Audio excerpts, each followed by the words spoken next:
Just another day, 100-degree heat. It's so hot in the gym that those barbells over there, I can't even touch them. They're just energy deposits of heat. So I was thinking as I was walking over here, because I've wrestled with this question a lot, like why are some people successful, why are they not? And when I say success, I mean, obviously you think of monetary success, you think of like societal success, but it's not just that. It's also happiness, fulfillment, purpose, about balance between like obsessive accumulation of resources and enjoying life and taking a break and, doing other things that are fulfilling like hobbies or art or, things that don't have a commercial gain per se. So I think about this a lot, and I don't have this figured out by any means. I have figured out a lot of things though. I've set up my professional life to be where I can set my schedule 100%. I can work anywhere I want, whenever I want. Nobody tells me what to do. I've been doing that for a long time. I don't really know if I would survive any other way. So it's one of those things I just had to do it, right? I had to be an entrepreneur to be able to do that. But you could be a freelancer and you could do that. You could be a remote employee, you could do that. Like there's a lot of things. So I know I'm getting off tangent. What separates those that are successful in life, happy, fulfilled, acquire resources, have good relationships, do all these different things? Why is it that some people seem to have so many of these things figured out?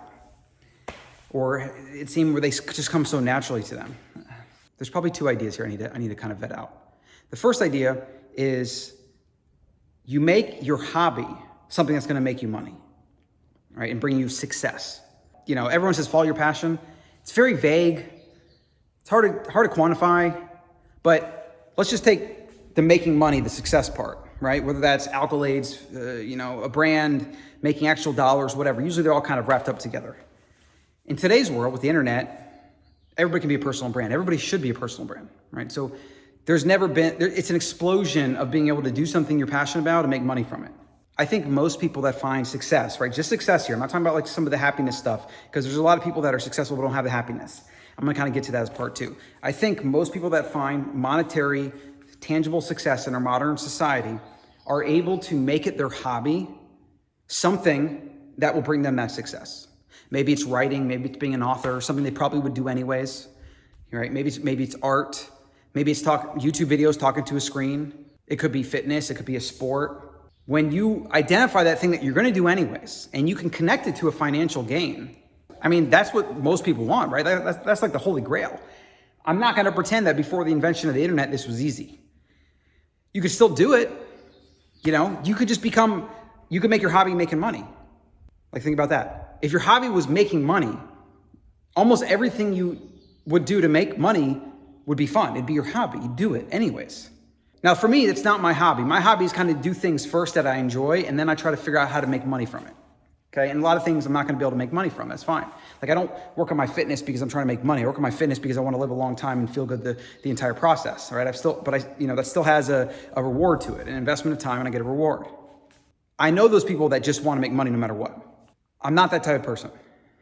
But if I was, I could see how it could be fun. And what I think is a lot of people that make that work, where their hobby itself is making money and they can almost make money, it doesn't matter what they're doing. If they're making money, they're good. I could see how you could end up just doing that for your whole life, because it's the making money part. It's the game part. Like it's the playing of the game. I think all the time about people that make millions of dollars and that keep working. I'm like, what is that about?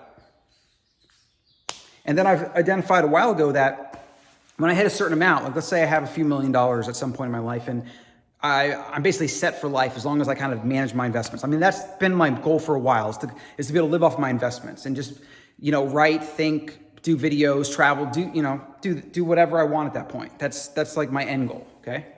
I've long ago identified that I still need to be working on something. Otherwise, life will be meaningless, right? So I identified that a long time ago.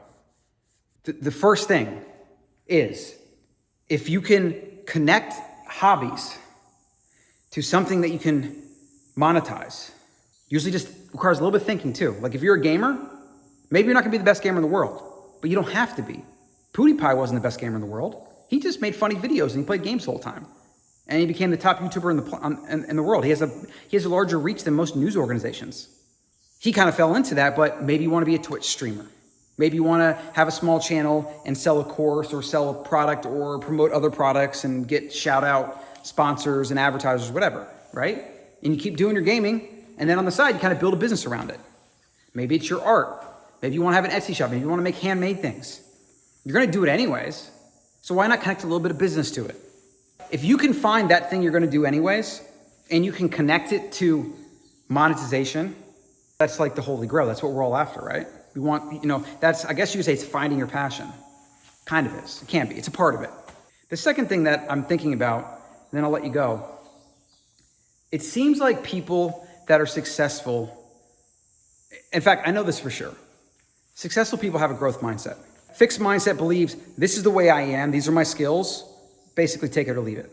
And what that does is it closes them off from growth. A growth mindset is I can pretty much accomplish anything and get good at anything, get good enough at least, if I invest time. Now, I had a fixed mindset about math when I was younger. I would always say things like, I'm just not good at math. And the school system kind of reinforced that because I didn't do well. And then I got into business and I got a knack for spreadsheets and formulas and things. And I'm like, wow, I'm actually good at math. That's crazy. And then now, in my mind, I can be as good at math as I want. That's the key. That is the key. And this is something that's kind of like a prerequisite for being like a full-blown entrepreneur. And it's kind of a prerequisite for building any business or like trying to make money with anything, because to build revenue from nothing, you have to have some positive kind of growth mindset. You have to believe that if you invest time and energy, you'll get a return. And if you have a fixed mindset and it's very rigid, and the more rigid it is, the more blind you're going to be to the opportunity. And thus, when you're blind to the opportunity, you don't invest time, right? You don't see the point. You can't even fathom it. Take that growth mindset and apply it to something you enjoy doing that you would do anyways. And then see if you can turn that into a business. And you're not always going to. You shouldn't always want to, because sometimes you turn into a business and then you don't even enjoy the thing anymore. You don't want it to kind of infiltrate and take over, and then you don't enjoy the thing you're doing. But again, with everything, there's left, there's right. The golden mean somewhere in the middle, as Aristotle said. Find the golden mean. So that's my little thought of the day in here in the gym in 100-degree Texas weather, sweating. Feels good though, I'm done with that. And I was tired. I went into this, I was tired, but I'm done with it. And I get to relax the rest of the day, and I'm healthier and I feel better, and and I also get the fitness aspect of it, right? Get the fitness aspect of it. So that's it for today. Wherever you're seeing this, subscribe. I'm putting out a lot more. I want to build an audience here that I have a relationship with, that I can get to know, that already a lot of my subscribers on like ANCESTRAL mine, I already know, I recognize a lot of their names, and like we already, they comment, I leave a comment, we kind of go back and forth sometimes. It's pretty cool. It's a really cool thing. I won't make millions of dollars with my content like this. Although I shouldn't say that, maybe that's a fixed mindset, but it's unlikely. But I'm not upset about that. It actually, in a weird way, almost motivates me more than ever to like crank content out just to reach just to reach a few more people to make it worth it, I remember what it was like growing up, like basically with the invention of the internet and having AOL, having a Quantex computer that I took apart eventually. It was a 200 megahertz processor. It was like $2,200. We got it. It was so amazing. It was like literally was my life. And then I played Age of Empires. Then I had my own computer, and I'm forever grateful to my mom and family for that. That's why I've done anything in life, is because of that computer. I forgot what my point was there, but no, I remember what it was like when I got into personal development and self-help, and I had businesses and I had relationships and I did all these things. And I literally just we're talking 10 years having to learn a lot of things the hard way. I guess you could say 15 years at this point, now that I'm 35, 15 years of having to learn things a lot of the hard freaking way. And I didn't have access to the internet and to YouTube and these things that are available today. I can't even fathom where I might have been or be. And I don't look at that as regret. Like, that's my life, that's my story. I'm happy. I'm happy for it. Obviously, I made mistakes, and I learned from those. That's who I am. Like, scars make you who you are, right? That's fine. I'm not in regret of that. But I do also, even moving forward now, believe that I should try to learn from other people as much as possible and prevent mistakes as much as possible. I'm gonna make them, but maybe I can reduce the severity. So that's what I want to do with this. I want to help people stop spending so much time and money and suffering, especially when it comes to nutrition and health. Like, there's so much bad information out there.